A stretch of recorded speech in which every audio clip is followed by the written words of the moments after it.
안녕하세요. 윤시현의 공포라디오 11MC 진또입니다. 오늘은 시현님의 해외 스케줄 이슈로 인하여 부득이하게 제가 대신 진행을 맡게 되었습니다.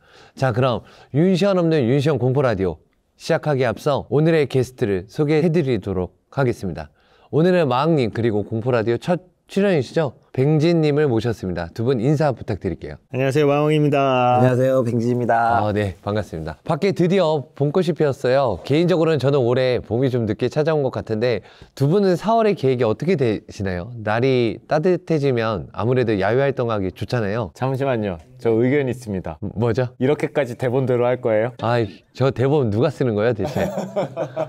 살짝 오버했는데 오케이, 그냥 자연스럽게 할게요. 밖에 이제 봄꽃이 폈어요. 맞아요, 봄이 다 왔습니다. 이제 봄이 다 왔는데 확실히 이제 날이 따뜻해지면서 이제 야외 활동하기가 편하잖아요. 어때요? 야외 활동이요? 네.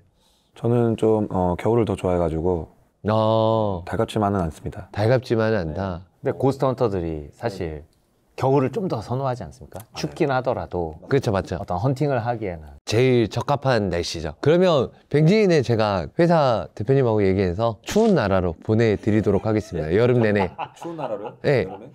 추운 게 좋다고 하니까 추운 나라 가서 헌팅하시면 어디로 보내주시는 거죠? 제가 알아보겠습니다. 뭐 북극도 있고 뭐 여러 가지 있으니까 너무 걱정 안 하셔도 돼요. 제가 그거에 맞춰서 한번 하도록 하겠습니다. 또 그것도 있어요. 봄이 왔지만 네네. 저희가 느끼기에는 밤에 움직이잖아요. 맞아요, 밤에 움직이죠. 그러니까 봄꽃을 이렇게 보기가 쉽지가 않습니다. 직업 특성상. 요새 어떻게 지내셨어요? 저요? 네. 요새 열심히 노방종 네. 하면서 지내고 네. 열심히 녹화? 노방종 하면서 지내고 있습니다. 노방종 하면서 예. 이제 흉가까지 헌팅하면서 네네네. 오, 되게 바쁘게 지내네요. 바빠야죠. 마왕경님은 잘 지내셨나요? 네, 저도 뭐 열심히 한 땀 한 땀 컨텐츠를 만들어가기 위해서 노력하고 있습니다. 진짜 다들 역시 컨텐츠를 위해서 열심히 하네요. 예? 누구보다도 지금 열심히 움직이고 있지 않나요? 스케줄을 보면 꽉꽉 차가지고. 저는 컨텐츠가 노는 겁니다. 역시 이제 노력하는 자는 즐기는 자를 이기지 못한다. 맞죠? 네. 윤시현의 공포라디오는 여러분이 올려주신 사연을 저와 게스트분들이 소개해드리고 사연에 관해 이야기해보는 자리입니다. 예, 그리고 사연을 저희가 이렇게 읽어드리기도 하지만 매주 토요일 밤 10시에는 시청자분들께서 직접 사연을 소개하고 소통하고 참여하시는 공포라디오 라이브도 준비되어 있으니까요. 여러분들의 많은 참여 부탁드립니다. 저도 이렇게 첫 출연하기 전까지 꾸준히 시청하고 있었는데 사연이 다 너무 무섭고 정말 재밌더라고요. 그리고 언제 저도 공포라디오에 출연할 수 있을까 굉장히 기대하고 있었는데 오늘 무척 설레고 흥분됩니다. 꿈을 이루니까 어때요? 사실 지금 실감이 나지 않습니다. 네, 제가 여기 있는 게 지금 믿기지가 않아요. 네, 그러면 오늘도 어떤 무섭고 미스터리한 사연을 들을 수 있을지 기대해보면서 공포라디오 시작해 보겠습니다. 그럼 오늘의 첫 번째 사연, 첫 출연이신 뱅진 씨가 먼저 뽑아볼까요? 가운데. 남자는 중심이 서 있어야죠. 그렇죠. 펼쳐서 보여주시면 돼요. 앞에 카메라에. 고개입니다. 고개. 네. 고개. 제 사연입니다. 마왕 형님 사연이십니다. 어떤 사연일 것 같으세요? 이것만 딱 들었을 때? 고개 까딱까딱. 고개를 까딱까딱한다. 이 넘어가는 고개가 아닌. 고개 하면 이제 그 언덕 이런 걸 생각하게 되는데 근데 사실은 고개가 까딱까딱 되는 그런 내용일 것이다. 네, 맞지 않나요? 뭔가 이제 확실히 오래 하다 보니까 네. 좀 감이 또 있어요. 어떤 사연일 것 같아요? 저는 그냥 넘어가는 고개 생각했습니다. 그냥 홀라당 넘어가는? 홀라당. 이게 또 재미가 없다 이거는. 그러면 이제 고개라는 딱 그냥 이 두 글자만 봤을 때는 어떤 생각이 들어요? 그러면 이제 둘이 나뉘었으니까 이제 까딱까딱하는 그 고개로만 생각했을 때는 어떤 생각이 듭니까? 그냥 귀신이 이렇게 고개를 까딱 쳐다보는? 그러면 이제 넘어가는 고개 그냥 딱 그것만 들었을 때는 보통 어떤 생각이 들어요? 고개를 넘어가다가 이제 귀신을 마주치지 않았을까라는 좀 뻔한 거를 상상했습니다. 사연에 관련해서 그냥 그 사연하고 상관없이 공포랑 상관없이 고개에 관련된 어떤 그 에피소드나 그런 건 없나요? 저는 집에만 있는 편이어가지고 제가 봤을 때 조만간 뱅진 씨 이제 오늘이 처음이자 마지막 출연일 것 같습니다. 한 분은 고개를 까딱까딱, 한 분은 그냥 넘어가는 고개 아니야? 라고 생각을 하셨죠? 네. 사연을 읽어드리면 누가 맞췄는지 알게 되실 거예요. 상금 있나요? 상금은 감사합니다. 네 벌금이 있습니다. 벌금이요? 틀린 사람이 벌금을 내서 맞힌 사람한테 주는. 감사합니다, 뱅진 씨. 마왕님 사연 한번 들어보도록 하겠습니다. 윤시현 공포라디오 구독과 좋아요 한 번씩만 부탁드리겠습니다.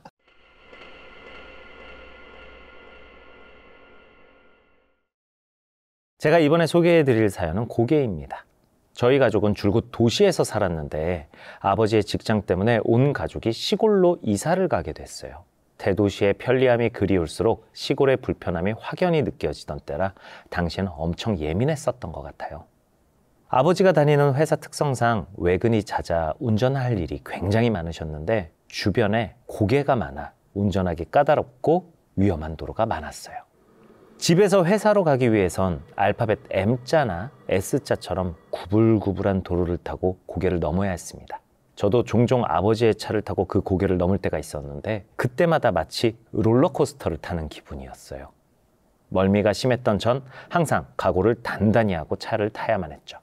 그러던 어느 날 평소처럼 아버지는 퇴근한 후 집으로 돌아오기 위해 운전대를 잡고 고개를 올랐습니다.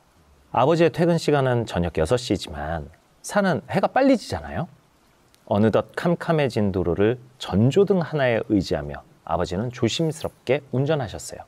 그렇게 올라온 고개를 조심조심 브레이크 밟아가며 내려오는데 전조등이 깜빡깜빡 거리더니 갑자기 시동이 툭 꺼지더래요. 이거 왜 이래? 게다가 핸들까지 잠겨서 아무리 핸들을 돌려봐도 바퀴가 움직이질 않아 정말 큰일 날 뻔하셨다고 해요. 으악! 불행 중 다행히도 일직선 도로가 아닌 급커브 구간을 돌던 중 일어난 일이라 속도가 붙지 않았던 상태라 가드레일을 방패 삼아 가까스로 멈췄다고 합니다. 차에서 내려 확인해보니 가드레일 너머는 까마득한 절벽으로 되어 있어 내리막길에서 시동이 꺼졌다면 분명 떨어졌을 거라 생각했대요. 그 찰나의 순간 주마등까지 스쳤다고 하시니 아버지가 얼마나 무서우셨을지 짐작조차 가지 않아요. 어머니가 아버지에게 연락을 받고 같이 사고 현장으로 가서 직접 확인을 하셨는데 사고 당시를 상상하니 그제야 무서움이 피부에 와닿으셨다고 합니다. 아버지는 차에 일가견이 있으셔서 평소에도 점검을 꼬박꼬박 받고 관리도 잘 하셨는데 이런 사고가 나니 정말 의아했어요. 물론 사고 차량을 조사해봐도 이상한 점은 없었고요. 이상하게 여기만 지나면 차가 말썽이란 말이지. 그런데 놀랍게도 아버지가 그전에도 몇 번 비슷한 경험이 있으셨다는 거예요. 이건 사고가 난 후에 알게 된 것인데 사고가 있기 전에도 꼭 사고 지점 부근만 지날 때면 차가 이상했대요.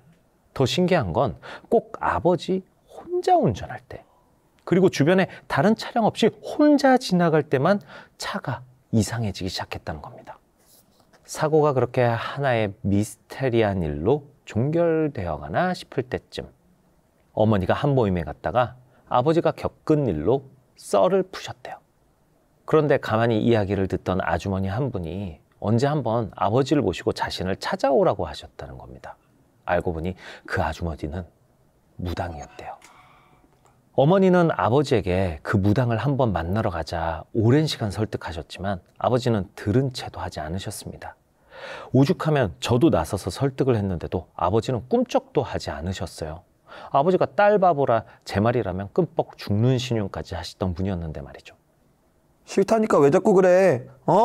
오히려 무서운 얼굴로 저를 노려보시며 고함치셨습니다. 항상 다정했던 아버지인데 그렇게 무서운 얼굴을 한 모습은 태어나서 처음 봤어요. 한순간 불같이 화를 내던 아버지는 태연하게 머리를 긁으셨습니다. 마치 아무 일도 없었다는 듯이 말이에요. 답답한 마음에 어머니가 무당에게 전화를 했더니 무당은 그럼 별 수 없지만 아버지가 입었던 팬티 한 장과 손발톱을 깎아 싸우라고 하셨습니다. 저는 그것조차 주지 않으시려던 아버지를 정말 어르고 달래서 손발톱을 받아낼 수 있었어요. 팬티와 종이에 고이 싼 손발톱을 그 무당에게 가져갔어요. 저는 가지 않았지만 어머니가 보는 앞에서 무당은 굿을 시작했다고 합니다. 굿을 마치고 돌아온 어머니는 제게 놀라운 이야기를 늘어놓으셨어요. 아버지에게 태아령이 붙어 있었다는 겁니다. 아버지는 술만 마시면 이마랑 머리를 긁는 습관이 있으셨는데 그게 다 태아령 때문이었다는 거예요. 순간 무당을 찾아고 설득했을 때 버럭 화를 내며 머리를 긁던 아버지의 모습이 떠올랐어요.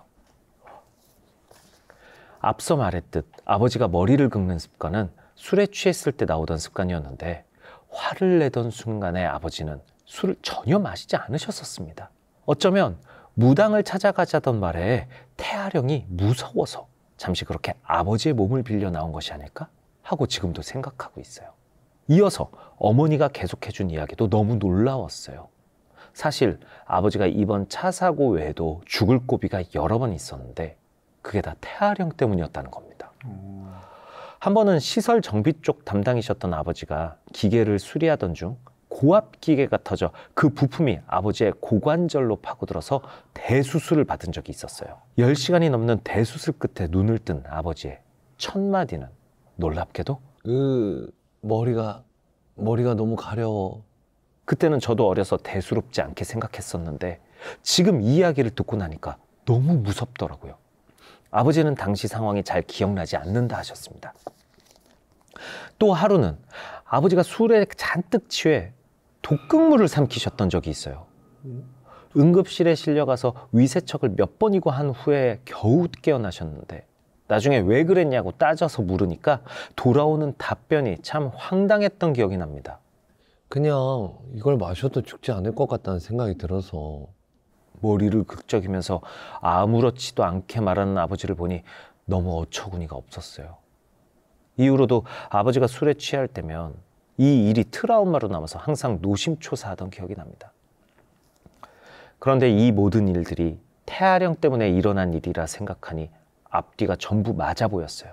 덧붙여서 아버지에게 붙은 이 태아령의 정체 또한 알게 되었는데 너무 뜻밖이라 처음엔 잘 믿기질 않았습니다. 굿당에서 굿판을 벌이는데 아버지에게 붙어 있었던 태아령이 찾아왔대요. 무당이 그 태아령과 막 이야기를 주고받았는데 놀랍게도 그 정체는 오래전 세상을 떠난 큰 할아버지의 첫째 아들이었대요. 태아령이 말하기를 자기는 죽었는데 모두 잘 사는 모습을 보니 화가 났다며 그래서 본인이 특정 내리막고개에서 시동을 꺼지게 한 거라고까지 말했다고 해요. 자기를 기억해 주지 않아 아버지를 데려가기 위해 그런 일을 벌인 거라면서 스스로 범인이라 자백하는 것 마냥 자세하게 이야기를 해줬다고 합니다. 아버지에게 당시 이야기를 들었는데 어릴 적 할아버지네 가족과 큰 할아버지네 가족이 함께 물놀이를 갔다가 그만 큰 할아버지네 첫째 아들이 죽고 말았대요. 아버지도 당시에 그 사고 현장에 계셨다고 합니다.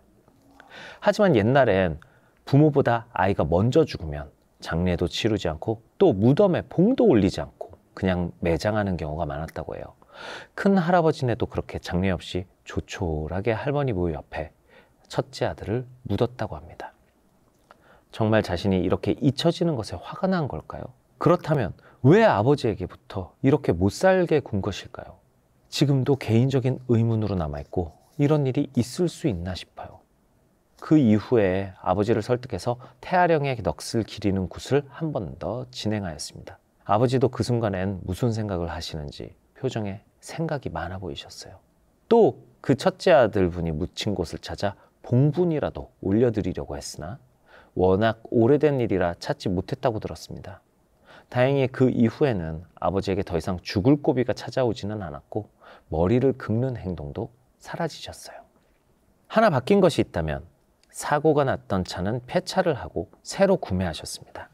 다시는 이런 사고가 일어나지 않길 바라며 바퀴마다 막걸리를 뿌리는 등 조촐한 의식도 치렀었던 기억이 나요. 아버지는 지금도 혼자 운전을 잘 하시고 또 건강하게 지내고 계십니다. 그 고개는 절대로 넘으시지 않지만요. 라고 사연을 보내주셨습니다. 뭔가 정말 미스테리하죠. 네. 태아령은 왜 하필 아버지에게 붙었을까요? 나이 차이가 그렇게 많이 나지 않아서 그런 걸까? 저는 이걸 보면서 처음 안 게 태아령이 이제 유산이나 사산됐을 때만 태아령 저도 사실 그렇게 알고 있어요. 그러면은 이제 말이 조금 다를 수는 있겠다. 그렇죠. 이제 태아령이라고 해서 처음에 저는 이제 태어나지 않은 아이를 뜻한다고 이렇게 생각을 했는데 아까 물에 빠져서 죽었다고 딱 얘기를 물놀이를 가서 그 얘기 듣고 태아령이라고 표현하는 것보다는 집안의 조상이죠. 그죠. 그죠. 사촌 형이니까. 그쵸. 조상이 되는구나. 조상이죠. 큰할아버지 아들이니까.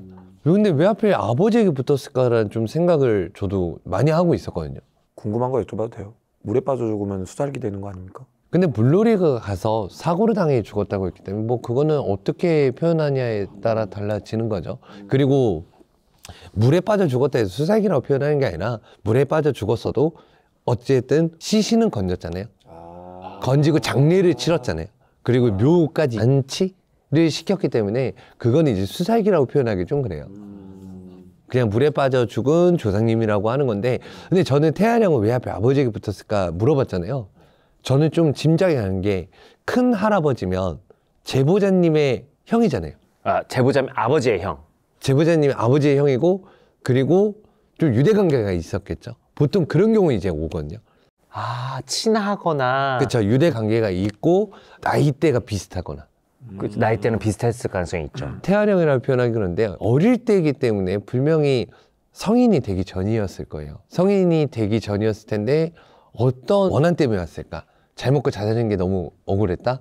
그러면 아들 제보자님을 선택한 게 아닐까요? 아, 오히려 그럴 수도 있는 느낌. 그런 경우가 많죠. 왜냐면 너도 없어봐.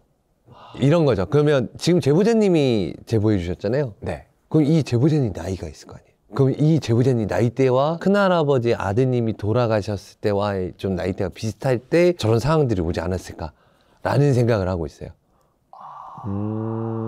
그럴 수도 있겠구나. 그럴 수도 있겠네요. 그렇죠. 고개를 넘어갔을 때 그때마다 사고가 날 뻔했다 했는데 미스테리한 일이라고 했잖아요. 근데 차에는 문제가 없었고 저는 그때 딱 어느 정도 생각을 했어요. 빙의구나. 그럴 수 있겠다. 왜냐면 차에 이제 브레이크가 안 된다라고 했잖아요. 안 밟은 거겠죠. 그게 아니라 몸을 조종한 거구나. 차를 조종한 게 아니라 몸을 조종한 그렇죠. 거. 그러니까 이 제보자님의 아버님이 기억을 못 하시는 거죠. 그러네요. 머리 긁고 독극물 먹고 했던 것도 따져보면 생각해보면 아버님은 그냥 순수하게 이거 그냥 마셔도 되는 건 줄 알았어. 이런 생각을 한다거나. 그렇죠. 아, 그렇게도 볼 수가 있군요. 그래서 저는 좀 약간 빙의지 않았을까 했는데 빙의라는 얘기가 나왔어서 그 부분은 좀 이해는 가요. 근데 이제 좀 소름이죠. 독극물까지 먹게 한 거는. 그럼 많이 심각한 거 아닙니까? 그 정도 빙의 상황이면은. 심각한 거죠. 심각한 건 심각한 거죠. 아, 지금 갑자기 생각이 들었어요. 네. 이거를 사실 잘 모르는 사람한테는 어려운 개념이니까 그 무당분이 좀 쉽게 설명하느라고 태아령 뭐 이렇게 얘기했을 수도 있겠다는 생각이 들었다. 어머니한테 어머니가 이해가 쉽게 하려고. 그렇죠, 그렇죠. 그렇게 설명할 수도 있죠. 아니 그러면 이게 어떤 행동을 조종하는 것도 놀라운데 그 막 긁적이던 그런 행동들 있잖아요. 네네. 그런 것도 그 령이 조종할 수가 있는 거예요? 살아생전의 자기 습관인 거예요. 그 특정 습관들이 있어요. 예를 들면 이제 저 같은 경우도 이런 거 많이 습관하잖아요.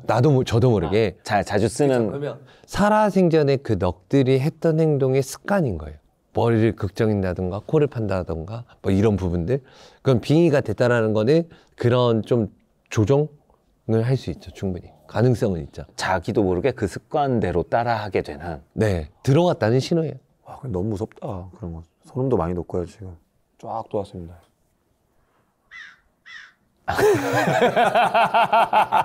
근데 지금 이 소개는요 실제로도 좀 충분히 일어날 법한 일들이에요. 맞아요.